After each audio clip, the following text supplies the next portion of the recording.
What is up, YouTube? Welcome back to the channel. Panda here, and we are filming our video for Gwendolyn right now. And guys, I am super excited. This is our third guaranteed champion coming to the game. The first one was Captain Reeve, which I was not there for. The second was Falcher, which I was there for, and I summoned on it, but I didn't have 250 summons, so I missed out, and I'm a little disappointed by that. But here we have our third one, which is for Gwendolyn. Now, if you already watched my previous video talking about all these banners, you have the idea of how this banner works. You also know that it comes with both Gwendolyn and Estrid on the 10 times. But today we're going to be talking specifically about Gwendolyn, which is the new healer coming to the game specifically for the Northerner faction. And guys, I'm really excited about this. If you've been on my stream, I might have even said it in a few videos talking about some of these specific champions that have been coming out, like Ardea, for example. I thought that Gwendolyn would be a phenomenal champion for the chaotic faction because of the fact that she does not heal, she shields, which means you're able to benefit from the chaos of the chaotic faction of being at that lower percentage of health while having the added protection of having a higher health bar in the form of a shield. I think this is really, really powerful because she's not locked down like Carnelian is, for example. And she's also going to be easier to get provided you're playing right now, right? Because you can only get Carnelian from those ancient summons, as far as I'm aware at least, while as Gwendolyn, you can get right now, well, once the banner comes out in a couple days, right? You'll be able to get her right now as long as you have 250 blue summons. Of course, once this banner goes away, she'll be gone and you won't be able to get her, in which case Carnelian kind of becomes the only option, unless they decide to add Gwendolyn to the regular pool at some point, which I don't foresee happening. But maybe we'll see a rerun of these guaranteed banners in the future. We'll just have to see what happens. But let's dive right into her kit. So obviously she is a Northerner faction. I gotta say, I think she looks really good. We know Northerners are kind of all about the icy, watery aspects. She definitely looks like a sort of queen of ice, kind of giving me a little bit of Frozen vibes, a little bit of Elsa maybe. I like the staff. I think it looks really cool, like little bits of frozen ice falling. Really, really nice looking. But let's dive in. So she's got a pretty good range on her heal. You'll see here it's better than most of the healers in the game. I believe it's one extra, if I remember correctly. I'm not 100% positive, but it is a very, very large range, which is great. We love that. We love healers with big range because they can hit several people, which is awesome. But let's dive into her talents. When allies are shielded of all types, the shield can absorb 10% extra damage.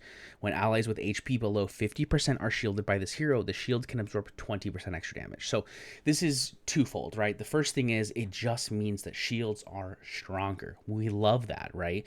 Shields having an additional 10% and or 20% damage reduction basically by absorbing that additional amount of damage means that your shield value is just better. So this is where I talked about in some of the previous videos where, like, I feel like Gwendolyn is very niche because she's going to work really, really well with champions that generate shield. Most of those champions are Northerners, and a lot of them are based around the lords, for example, your elders and your King Hars. Now, that doesn't mean that having, for example, an Isolde, that's very good, right? And of course, this is going to make champions such as your Olags much stronger in regards to survivability, but I don't really feel like that's necessary for some of those champions. So I feel like this is more specifically towards those DPS champions within the Northerner faction, such as your Falchias and your Ardeas, but we'll have to see what that looks like.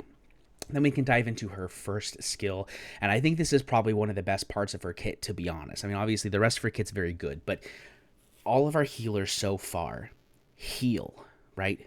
Her basic doesn't heal, it provides a shield. So for example, if we look at someone such as Vortex has heals built into his kit because he's a Northerner, but his basic still heals, his ultimate still heals. he only grants that shield on a full health ally when he heals them. And so because of that, it doesn't work very well with our chaotic faction, or for example Ardia, who's both northerner and chaotic. This shield's baseline, which means it's always going to shield, which means even if you're at 10, 20, or 30%, you're going to be able to be shielded, which means you're going to get the value of that heal while allowing to stick with your lower health, which for some champions in the chaotic faction, for example, really benefit from that. So I love this. This is phenomenal. Great.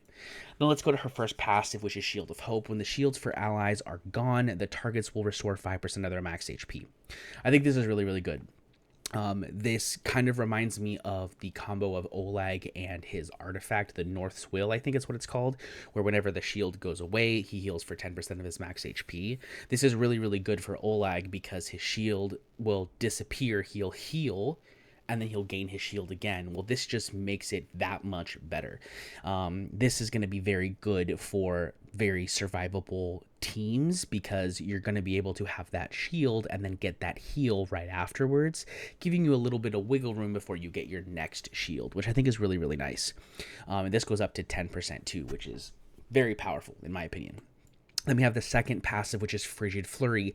When the shields for allies are gone, deal damage equal to 10% of Gwendolyn's max HP to up to 2 enemies around the allies and inflict freeze. There's a couple places that this feels really good. And of course I haven't played with her, but I feel like this is going to be very good in certain places.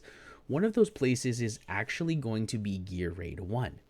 And the reason is because if you look up here, she is a magic damage dealer, but she doesn't deal damage outside of shields going away.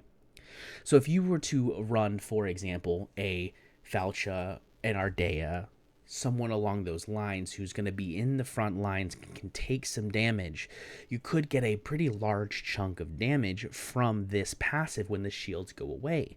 And you're going to have a pretty large generation of shields, which means hopefully that means that your champions who are in the front line taking damage will actually be able to survive. This could be really, really good. It also inflicts freeze, which is very powerful in Gear Raid 1 because it prevents them from dealing damage to the wall. And it could also work really well when paired with certain things such as Boreas, which we will talk about in another video. You'll be able to check out Boreas. He has a pretty interesting kit when it comes to freezes, so I kind of like that. But overall, this is just going to provide a little bit of additional CC, a little bit of damage. We'll have to see how well it is. It also only hits 2 enemies. However, with the amount of shields that could be adding and dropping off, this could proc pretty often. It doesn't have anything on here that says that there's a specific time frame for how often it procs, so I would assume it procs every time a shield goes off. So there could be ways to fiddle with it. Could be interesting. I don't think it's something to play around per se, but I do like the idea of it existing, right? Then we go into the ultimate, which is Icy Shell. It's a 1200 cost, 700 starting ultimate. It does go to 1,000, so it's a very expensive ultimate. But what it does do is it grants a shield to 1 ally in rage, which can absorb damage equal to 60% of Gwendolyn's max HP. Each of the surrounding allies gains a shield with half of the strength, lasting for 10 seconds. The shield strength will be affected by healing effect. This is really powerful. It goes up to 80% of Gwendolyn's max HP. And guys, she has a pretty decent max HP, right? She's got a 12.5 max HP, which is not too bad.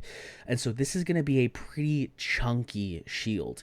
It also is going to do really well in places where you want to be grouped up. Again, I remind you, Gear Raid 1. You have a very small area that you can be grouped up in, so you're going to get a lot of value out of using this skill. I think it'll also be good in places such as the guild boss. I think we're going to see a lot of northerner DPS squads showing up with, for example, pairing people such as Ardea, Falcha, Elder, and Gwendolyn together. I think you're going to have a pretty nice northerner DPS squad for guild boss. I don't know if it's going to outshine any of those other comps that we have currently, but it could be a very interesting combo because you'll be able to keep Ardea in that low health state with Gwendolyn, but also be able to provide some pretty large survivability in shield. So Could be very interesting. I'm excited to see how this plays out. Let's go ahead and quickly talk about her awakens, and then we'll end the video. So her A1, when Frigid Flurry is triggered, it deals damage to one more target. This is nice. It basically means you get 3 targets instead of 2. I don't think it's mandatory, but it's nice, okay? A2 is just a flat 1200 HP. Always love that for HP healers. A3, allies around the main target of Icy Shell also gain a full shield. This is very good, right? Instead of getting 40% of max HP, they're going to get the full 80%. This is crazy good. It literally doubles the effectiveness of her ultimate, roughly doubles it, right? Because the main target still gets the 80%, but it roughly doubles it by allowing all the other targets to receive the full shield as well. I think A3 is very powerful. A4, another flat HP, we love that. And then A5, when Icy Shell is triggered, permanently increase max HP by 8%, stacking up to 3 times. This is nice. It's very good, but I don't think it's a requirement, right? 24% HP is a lot, don't get me wrong. However, the ultimate is pretty long, right? We're talking about 1,000 rage. It takes a while to build up 1,000 rage. I don't think it's going to trigger that often. Of course, we're also talking about an A5 legendary. Not only is it an A5 legendary, it is an A5 legendary that is limited to this banner. So if you are a whale and you want to go for A5, do it. I think the A5 is very good. However, I think that the best awakening is probably A3. And really, I don't think she needs awakenings at all. I don't think A1 is very good. A2 is nice, but I don't think it's required. And A3 is, again, probably the best awakening. But if you're free to play, low spender, get one copy if you're going to get one and move on. I don't think it's really good to go full in, try to get an A5 Gwendolyn. But that's, of course, just my opinion. But guys, let me know in the comment section down below if you are going to summon for Gwendolyn and if you're excited for her. I know a couple people in my guild actually do run Northerner guild bosses, and I think that they're going to really enjoy Gwendolyn if they decide to pull for her. So let me know if you guys are pulling for her. I am still on the fence about whether or not I'm going to pull for her, but I am looking forward to seeing what you guys think. So if you liked this video, don't forget to hit that thumbs up button and subscribe for more content from me. We got a couple more videos coming out about these banners. I'm very excited to talk about all the new heroes coming to the game. But that's it for me, guys. I will see you in the next one. Peace.